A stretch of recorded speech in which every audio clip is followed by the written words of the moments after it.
Hello and welcome back to Swaggy Book Club, the book club that is everything but a book club. I'm Cameron and today's episode is my Q1 wrap-up. I'm going to be going through every single book that I read in the first 3 months of 2025, whether I loved them, whether I hated them, whether they were just a little bit mid. I read a total of 16 books in Q1 of 2025 and DNF'd one, technically 2 DNFs. So there's not heaps to get through in comparison to some other creators, but there's still a lot to talk about. I'm not usually a tea drinker, but it's been very cold in Melbourne lately, so I'm very much feeling the cozy vibes. I am planted on the floor like a real booktuber as well. I'm really leaning in. I do feel like I've read some very, very strong books so far this year. I've said it before and I think it's holding very true that 2025 is a really, really strong year for new releases, which is not great for my goals in terms of cutting down my TBR and reading backlist titles and trying to move away from exclusively reading new releases. It's a constant battle. The first book that I read in 2025 was a really good one. I really liked it. It was The Wedding People by Alison Esbach. And this is a bit of a light rom-com kind of silly fluffy book, but it also has quite heavy, dark, moving, philosophical elements as well. And I felt that it balanced these two things really well. It's about a woman whose like 10-year-long engagement has ended and she's feeling really hopeless. And so she books a stay at a really, really fancy hotel. And when she gets there, there are all these people who keep sort of talking to each other like they know each other and like they're all here for a wedding. And when she goes to check in, the person at the reception is like, "You're part of the wedding?" And she's like, "No, I am not part of this wedding." And they're like, "So then how do you have a booking? This hotel is booked out just for the wedding. You should not be here. You should not have a room." She's like, "Well, I can assure you I booked a room." So now she's like trapped at this hotel with an entire wedding party. And she is kind of, her presence there is sort of threatening the wedding. The bride is like really highly strung and stressed about the whole thing going perfectly. The protagonist's reason for being at the hotel is also now jeopardized because of everything that's happening, and the bride and our protagonist kind of end up butting heads and battling, and it plays out from there, I suppose. It's a really hopeful story. It's a beautiful ode to friendship and empathy, that you never really know what someone is going through, but it also, like I said, has those really sort of lovely, cheesy, indulgent rom-com elements, romantic, will they, won't they, right person, wrong time, whatever, tropes, and then the really deep philosophical, sad stuff as well. I really, really liked the book. Again, it balances light and dark, so it's not like a super profound novel, but it also isn't going to entirely appeal to someone who's just looking for a rom-com. It does tread this line between two very different types of stories, and I think that's why it has had such a conflicting reception. Some people have adored it. It was Goodreads, like reader's favorite book or whatever the award was, like #1. And then some people have thought it was like completely mid or underwhelming or not well executed at all. I think it's a really interesting book, and I personally think it tread that line really well. I would love to know what you thought of it, if you've read it, if you plan on reading it, or if you hate it. The next book that I read was Station 11 by Emily St. John Mandel. This one I found in an op shop for $3 after having wanted to read it ever since watching the TV show when that came out in 2021, which was pretty crazy because this is a pandemic story. It's set in a world post essentially apocalypse. There's 2 timelines. There's when the pandemic breaks and everything starts to shut down, and then there's the world in sort of repair years and years and years and years later, where, you know, every society has collapsed and they are rebuilding. The TV show was so beautifully done. I think it is one of the most underrated shows that I have watched. It's such a beautiful story, and I think now, having read the book, they absolutely did it justice. All of the characters were brought to life so wonderfully, so accurately, I think. I enjoyed reading the book just as much, despite knowing, not fully remembering, but essentially knowing what happens. I don't often like to read the book after having watched the story. Like, I would rather watch something knowing what the story is rather than read something knowing what the story is. But I suppose it's just a testament to the writing and how compelling this story is and how beautiful the characters are and their journeys. I was really, really impressed by this book. It was everything I expected it to be, and I'm definitely interested in reading Sea of Tranquility. I know that Emily St. John Mandel is like semi-questionably problematic at the moment. It's hard to find an author who isn't, so I am mindful of that. Then I read Women and Children First by Alina Grabowski. This one was sent to me and I really didn't know anything about it or have any expectations or really much interest. I think it's a beautiful cover and it does sound interesting from the back, but I was sort of like, I don't know, there's a lot of books on my list already that I know I'm interested in, so I just kind of let this fall into the background. And then it was released and I saw it on the shelf in the bookstore and I was like, oh yeah, I have that book. And I decided to check it out. And I was really pleasantly surprised by this story. I think it was a really nice read. The plot itself I found quite underwhelming. Essentially, a young woman dies at a house party in this small town, and we go around getting the perspectives of all of the women around her as we slowly sort of get closer to finding out exactly how the young woman died. And so that sort of implies that there is a bit of a mystery element, but I really just wasn't invested in that story at all. But what I was interested in was the character studies and the writing. I found that there was really sharp commentary on patriarchy and the subtle harassments that women are subjected to on the daily. It was really sort of almost it felt almost a little bit snarky. It was quite clever and quippy. There are some really strong lines throughout this story that I underlined that really stuck out and stuck with me and made me sort of chuckle upon reading them. So if you're somebody who appreciates strong writing and messaging and character study, then for sure pick this up. But yeah, I'm not sure that the actual plot did very much at all. Then I read a little book called Herland, which was published over 100 years ago, which is so insane to say, but is true. It is essentially a story of some male explorers who discover a country that is inhabited by only women. And at first, I was a little surprised and dismayed to discover that the protagonists and narrators are the men.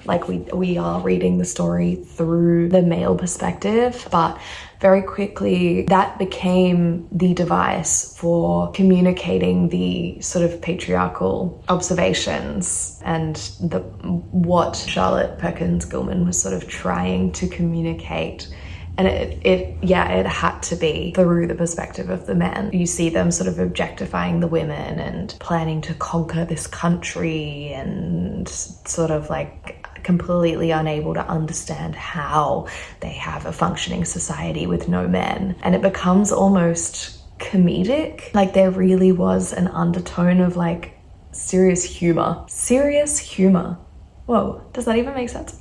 But yes, there was an undertone of humor through the book, which made it much more entertaining. It was an interesting story. The concept was interesting and intriguing to explore. It piqued my curiosity throughout, but I can't say that the story has necessarily stuck with me.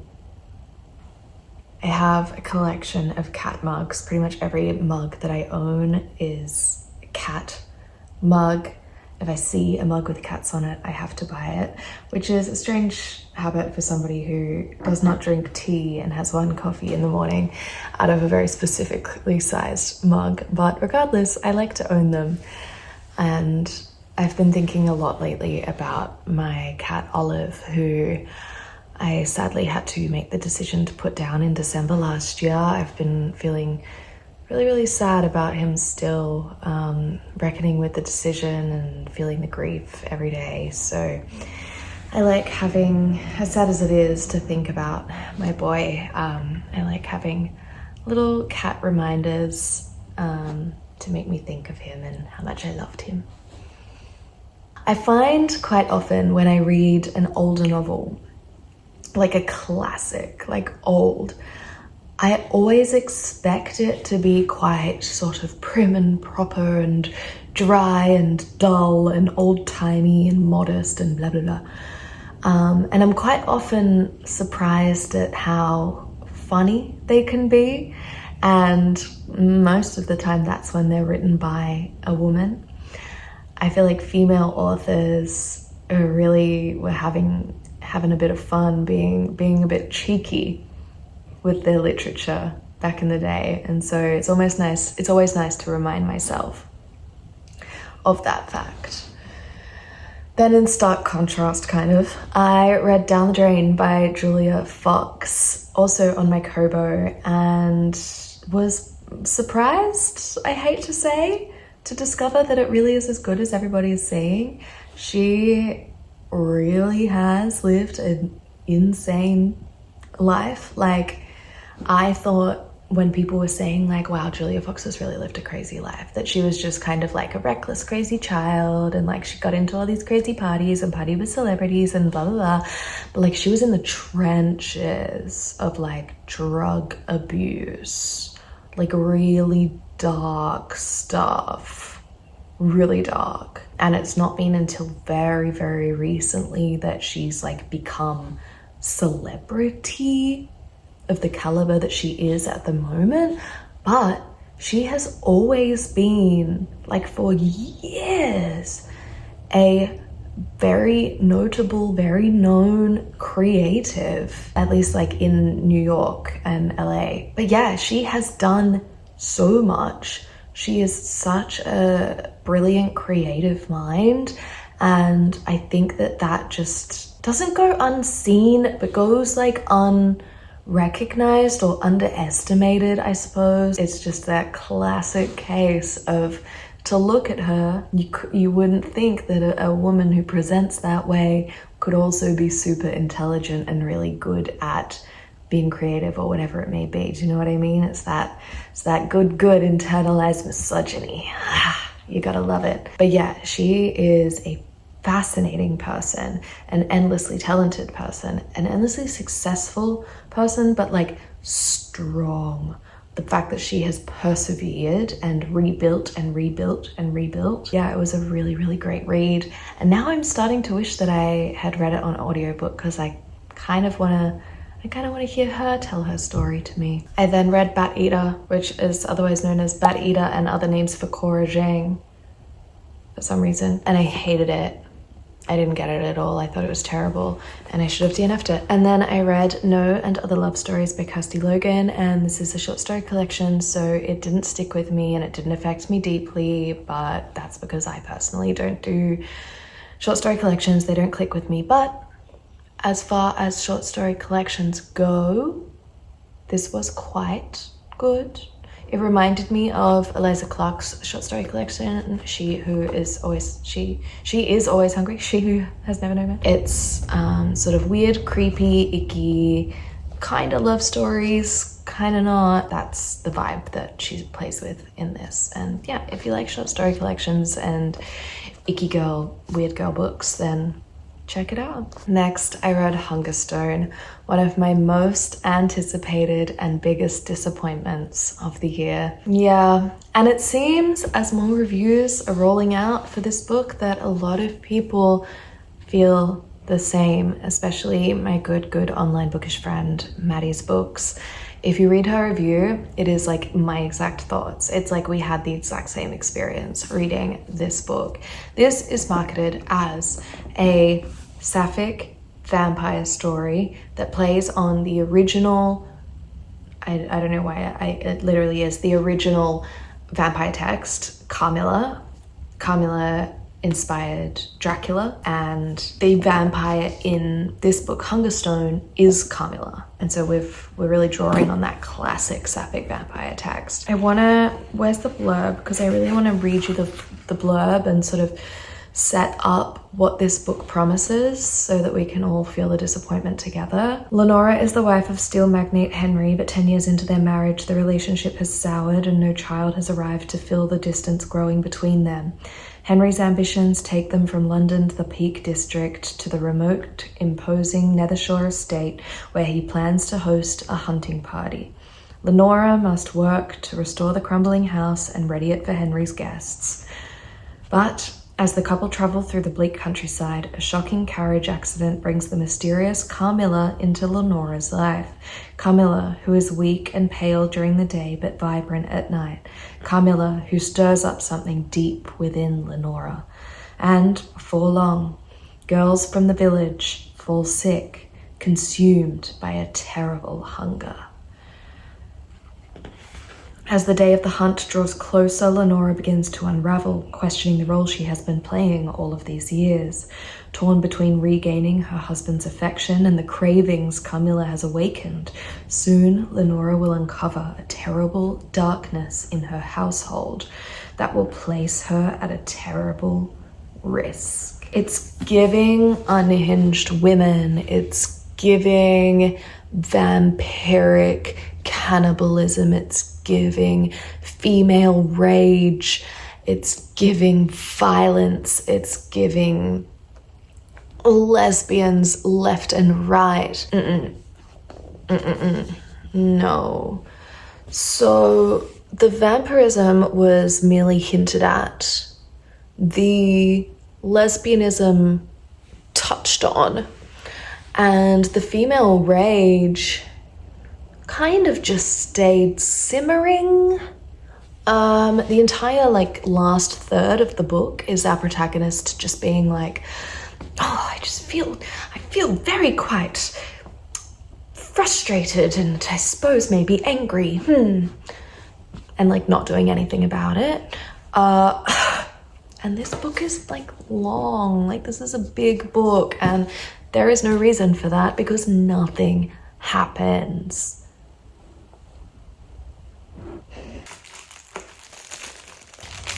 So yeah, major letdown. A lot could have been done with that story. A lot of places it could have gone. Sapphic vampires, so much room to play. Why Kat Dunn didn't go full throttle crazy mayhem with this story, I will never know. But yeah, big shame. I have, however, purchased Carmilla. I now have it in my house and I am excited to read it and see if it is better than Hungerstone. Can you imagine it's not? I read a little rom-com because I was sent this random book, Eat Your Heart Out by Victoria Brownlee. And I was like, why have I been sent a rom-com? And then shortly later, I started feeling a little craving, a little something, which does happen every now and then because I see the rom-com readers, the romance readers, the fantasy readers on TikTok, and I do envy their community. And so from time to time, I'm like, maybe I could get into a romance. Maybe I should I read a romance? And so I started getting this itch, and then I remembered I had that book on my shelf. And so I picked it up, and you know what? I enjoyed reading it. And I think that that's what I say every time I read a rom-com for the most part. That's what I said about Emily Henry books. I enjoyed reading it. Did I think it was a good book? Don't worry about it. I had a nice time consuming the story. This one is about one food blogger and one critic who go for a job interview with this famous celeb chef woman amongst a few other foodies. It's this whole weekend away where they have to do challenges and stuff. The most bizarre fucking job interview you've ever heard of. But basically they're battling it out for the same job, but they kind of have crushes on each other, and the ending is insane. It's a wild story, but it's fun. It's a bit of fun. And Victoria Brownlee is a Melbourne-based author, so Australian novels, we love to hero them. And yeah, look, I think if you are a romance reader, you'll probably like this. But if you are a romance reader and you have read this, is it good? Like, tell me if this is a good or bad romance. I actually, to be honest, didn't feel like there was actually that much chemistry between the love interests. Like, I didn't really see it for them. I wasn't really invested in the romance. I was more invested in like the food element. But that's just me. The Keys to Kindness is a book that I've been chipping away at, I think since last year, but I finished it recently. I had a little moment where I bought a couple of books on kindness. Don't worry about it. This didn't really give what I wanted it to give, so I don't have much to say about it. Hotly anticipated new Diana Reid, Signs of Damage. I've been waiting for this one for a long time. I'm a big Diana Reid devotee, you all know that.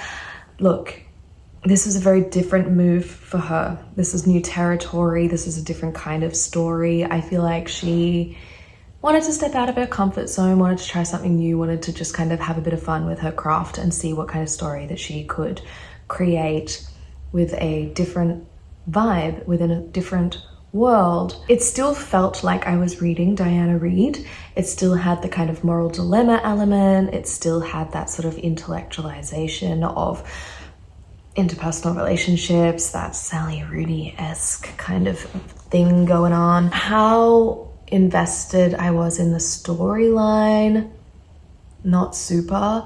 I think the thing is that Diana has applied her critical, intellectual, exploratory style to a mystery / thriller genre of story, and perhaps the tone didn't serve the plot, and so it wasn't her strongest work. I was still interested, but I am a biased person when it comes to Diana. So I have heard mixed reviews. I have heard people say that it's been overhyped. I think I've spoken about it honestly. I very much said I love Diana and this book is different, and it was pretty good. I finally read Marta, which I cannot explain why I put off reading it, because boy should I not have. My only reservation that I can think of now is like knowing that the author is a poet. That does turn me off, just because I can't really hack poetry. Like I just don't get it. Doesn't work for me. Neurodiv vibes maybe. But like Language of Limbs as well, I was hesitant to read it because I know that Dylan Hardcastle is a poet, and so I was just like, ugh. But I love Language of Limbs, and I loved Marta, and the poetry element, the fact that Kaveh Akbar writes poetry just completely and utterly served his writing. From the first sentence of Marta, I was like jaw on the floor at how lyrical it was, at how just stunningly beautiful the prose like rolled over the curves of my brain. And the story itself, I was really into it. I was really invested. I can't say that the twist was super shocking to me, but that doesn't matter. I still thoroughly enjoyed the exploration and the journey that we went on. I just thought it was so beautifully written, and the ending really satisfied me. I thought that the ending was really lovely and really balanced and necessary. I adored the book, and I borrowed it off of a friend, but I'm gonna buy it because I want to have it on my shelf. I want to possess it because yeah, it was just so beautiful and so unforgettable, and absolutely a 5-star read. I also read Monstrilio in 2 parts. I kind of started it in January and finished it in March, and I think that may have affected my experience of it because I didn't feel entirely invested in the storyline at any point, maybe, but I still liked it because it was so wild and wacky. Monstrilio is about and then let me go back and tell you what the last fucking 10 books have been about, because I've not been telling you. Monstrilio is about these 2 parents have a young boy. He's about 10 and he's very sick, and he eventually, neither of those words feel appropriate, dies, and the mother has this compulsion to cut open her son's body and take a piece of his lung, and she puts the lung in a jar, and eventually, long story short, the piece of lung grows into this creature that they call Monstrilio and causes a whole heap of issues for everyone in their lives, and they just essentially deal with that and reckoning with whether or not Monstrilio is their son or is a part of their son or is a completely different entity that is a monster. Yeah, all the characters go on really interesting journeys. Like, they all have their own kind of storylines that go off on their own, and then Monstrilio brings them back together. I think I more than anything was just kind of curious about what was going to happen, about what they were going to decide to do about Monstrilio in the end, kind of thing. So that's what kept me reading. But again, I feel like I can't talk about my experience of the book separate to the fact that I read it disjointedly. Like, I really think that that affects how I feel about it. So, but I do think it was a good book, and I would recommend it. Back a couple of steps in case you wanted to know the synopses. Martyr is about a man whose mother died when he was a child. His dad brought him over to America from, let me just fact check this before I say it, but I think it's Iran. Yes, Iran. His father's like super troubled because his wife fucking died, so fair enough. And then our protagonist essentially becomes an addict, goes through this whole long battle with addiction, and then he's in recovery and trying to figure out what he's going to do with his life. He's a creative, he's a writer, and he becomes kind of infatuated with the idea of martyrs through history, and decides he wants to write a book about the concept of martyrdom. And then he discovers that there's this artist who is dying, is terminally ill, has weeks or whatever to live, and she's a performance artist, and she's doing this installation where she has essentially set up camp in a gallery, and people can go and talk with her in the like last moments of her life. And so he's like, this is incredible, here's my martyr, I'm gonna go and talk to her and interview her and write about her. And so he goes and he talks to this woman, and that's kind of the story, without any spoilers about what happens in between or but yeah, it's a very beautiful exploration of the meaning of life. And Signs of Damage is about a girl called Cass who, when she was a kid, she went on holiday with her bestie's family, and for a few hours she disappeared. Something happened to her, and then they found Cass and they were like, "You all good?" She was like, "Yeah, I think I'm good." And then now in the present, Cass isn't really friends with that girl anymore, but is close enough that she's about to attend her sister's wedding and incidentally their dad's funeral. And she has this seizure, and she suffers from seizures. Like, this is nothing new, but she has a seizure at the dad's funeral, and her friends are like, "What's that about?" And she's like, "Oh, it's kind of like unexplainable. Like, we don't really know. It might be like a psychological thing. The doctors can't figure it out." Is this kind of situation? And so then it's like this exploration of trauma, and they all start thinking about like what happened back on that holiday when she disappeared, and like, is everything connected, and who's responsible for what, and that's sort of the exploration in that story. Okay, then I read Perfection by Vincenzo Latronico, which kind of wasn't what it described, and I don't know how to describe what it actually was, but on the back it says that it is a story about a couple who have curated like a perfect looking life, a perfect kind of influencer life. They have like nice furniture and they do fun things, and they are like very progressive and liberal and have whatever, a very good looking life, but they're completely unfulfilled. And it says they find themselves doing something that they could never have predicted in order to try to find fulfillment. So I was anticipating a bit of like absurdity and them doing something crazy, but really this is just a commentary on I'm struggling to explain it. It's a commentary on the contradictions of modern life, the social media age. I can't get into it. It's very intellectual. And essentially all it does is just like describe their world and describe their every movement. Like, it's just pure exposition, but it felt like it was saying a lot. Like, it felt so smart, and I was picking up what he was putting down, but I simply could not explain it to you. But it is just a little guy, so I do recommend it if you're curious. It's been shortlisted now for the International Booker Prize, so clearly it's good. But yeah, don't expect a thrilling story by any means. 2 more books, guys. We're almost there. The Unworthy by Agostina Basterica, my most anticipated book of this year, I think I can confidently say. And yeah, it very much met my expectations. It took me on an absolute emotional roller coaster. It was utterly disgusting and disturbing and fucked up and rage-inducing and also not super huge. So I actually love that lately. Let's not be writing 300 plus page books right now. Agostina's mind is insane, but she's also very clever and very good at what she does.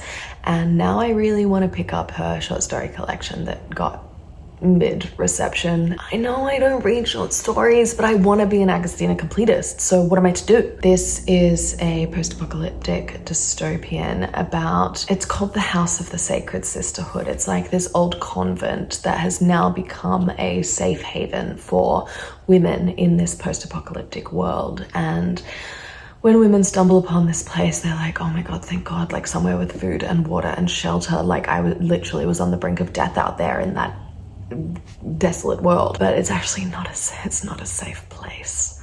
It's not a safe place. It's fucked up. And that's all I'm gonna tell you. Yeah. Agostina she can really make you think. And finally, guys, the last book of Q1. It's so pretty. It's Colony by Annika Norlin, translated by Alice E. Olson. Wow, I read so many translated fictions. Translated by Sarah Moses. Translated by Sophie Hughes. Shout out to those people that I should mention more. I think just because it's on the front of Colony, it stands out. So maybe all translated fictions should do that. Put the translator right there on the front, because it certainly forced me to say it. And they definitely deserve their flowers, those translators. Anyways, Colony by Annika Norlin. I have put a full written review on the Psyche Book Club Instagram page if you'd like to go and read that, my full thoughts. But essentially, I loved this book. I thought it was really, really beautiful and compelling and intriguing, and I had a very good time with it. It is about a girl called Emily. It's kind of not really about her, but she's like the vessel through which we go on this journey. She works a corporate job and is now burnt out, and she needs to take some time away, and so she goes and sets up camp out in the forest by the river, and that's where she sees the colony. And so we sort of set up the story like that, but then we spend most of our time with the members of the colony, and we get each of their backstories, and the timeline really jumps around and the perspectives really jump around. And I do struggle with dates, and so I didn't have like a full grasp of the span of time of everything until the very end, when I realized just how long they had been in this colony, separated from society.